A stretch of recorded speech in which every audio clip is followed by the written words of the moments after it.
എന്റെ ഫാമിലിയിൽ കല്യാണം ഫാമിലി വെഡിംഗ് സെന്റർ.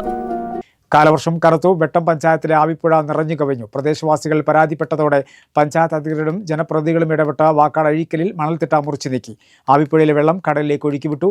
ശാശ്വത പരിഹാരത്തിനായി ആവിപ്പുഴയിൽ റെഗുലേറ്റർ കം ബ്രിഡ്ജ് നിർമ്മിക്കണമെന്ന ആവശ്യം ശക്തമാവുകയാണ്.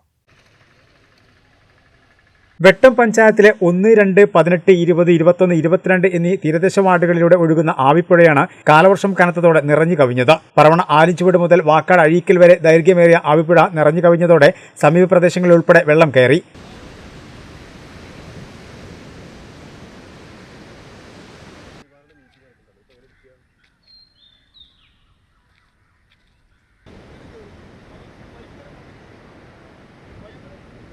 പ്രദേശവാസികൾ പരാതിപ്പെട്ടതോടെ പഞ്ചായത്തംഗങ്ങളായ തെങ്ങിൽ ഉമ്മർ, മുരളീധരൻ പരിയാപുരത്ത് എന്നിവർ ഇടപെട്ടു. പഞ്ചായത്ത് അധികൃതരെത്തി വാക്കാട് അഴീക്കലിലെ മണൽത്തിട്ട മുറിച്ചു നീക്കി ആവിപ്പുഴയിലെ വെള്ളം ഒഴുക്കിവിട്ടു.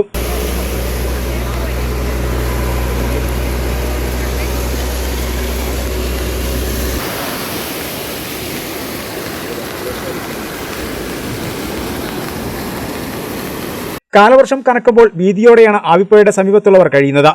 പുഴയിലെ മാലിന്യവും ദുർഗന്ധവും ഗുരുതരമായ രോഗങ്ങൾക്കാണ് കാരണമാക്കുന്നത്. ആവിപ്പുഴയ്ക്ക് ഇരുവശങ്ങളിലും സുരക്ഷാ ഭിത്തി നിർമ്മിക്കണമെന്ന ആവശ്യവും പൂർണ്ണമായും അധികൃതർ നിറവേറ്റിയിട്ടില്ല. കഴിഞ്ഞ ബ്ലോക്ക് പഞ്ചായത്ത് ഭരണസമിതി പദ്ധതി തുടങ്ങിവെച്ചെങ്കിലും പൂർത്തിയാക്കാനായിട്ടില്ല. ഒരു ശാശ്വതമായിട്ടുള്ള ഒരു പരിഹാരം എന്നുള്ള രീതിയിൽ നമ്മളൊരു പ്രോജക്റ്റ് വെച്ചിട്ടുണ്ട്. അത് MLAക്ക് സബ്മിറ്റ് ചെയ്യുകയും ചെയ്തിട്ടുണ്ട്. അത് നമ്മൾ ഈ വരുന്ന സീവാൾ റോഡ് എന്ന് പറയും, കടലിനോട് ചേർന്നിട്ട് സീൻ്റെ വാളിനോട് ചേർന്നിട്ടുള്ള റോഡാണ് സീവാൾ റോഡ്. അപ്പോൾ ആ സീവാൾ റോഡ് നേരെ വരുന്നത് ഈ ആവിപ്പുഴയുടെ ഈ സൈഡിൽ കൂടെയാണ്. ഇവിടെ നമ്മൾ എന്ത് ചെയ്യണമെന്ന് വെച്ചാൽ ഒരു റെഗുലേറ്റർ കം ബ്രിഡ്ജ് എന്ന് വെച്ചാൽ നമ്മൾ ഇതേപോലെ ഇടയ്ക്കിടയ്ക്ക് പൊട്ടിച്ചു കൊടുക്കുന്ന ഒരു സംവിധാനം ഒഴിവാക്കിയിട്ട് നമ്മൾ ആ റെഗുലേറ്ററിൻ്റെ ഷട്ടർ ആവശ്യത്തിനനുസരിച്ച് ഉയർത്തുക, അതിനനുസരിച്ച് താഴ്ത്തി കൊടുക്കാനും പറ്റും. അപ്പോൾ അങ്ങനെയാകുമ്പോൾ നമ്മൾക്ക് ഈ പൊട്ടിക്കുന്ന ആ ഒരു സാഹചര്യം ഒഴിവാക്കാൻ കഴിയും. അപ്പോൾ അത് നമ്മളൊരു പ്രോജക്റ്റായിട്ട് വെച്ചിട്ടുണ്ട്. 2 ദിവസം കൊണ്ട് കഴിഞ്ഞതാണെങ്കിൽ ഒന്നും ചെയ്യാൻ പറ്റാത്ത മണത്തിട്ട് പോലും നിൽക്കാൻ പറ്റാത്ത സംവിധാനമാണ് ഇത്. ഞങ്ങൾ പഞ്ചായത്തിനെ കൊണ്ട് കഴിയുമെന്ന് ഞങ്ങൾക്ക് സംശയമാണ്. ഞങ്ങൾ MLAനെ ഞങ്ങൾ അറിയിച്ചിട്ടുണ്ട്. MLA ഞങ്ങൾക്ക് ചെയ്തു തരാമെന്ന് പറഞ്ഞിട്ടുണ്ട്.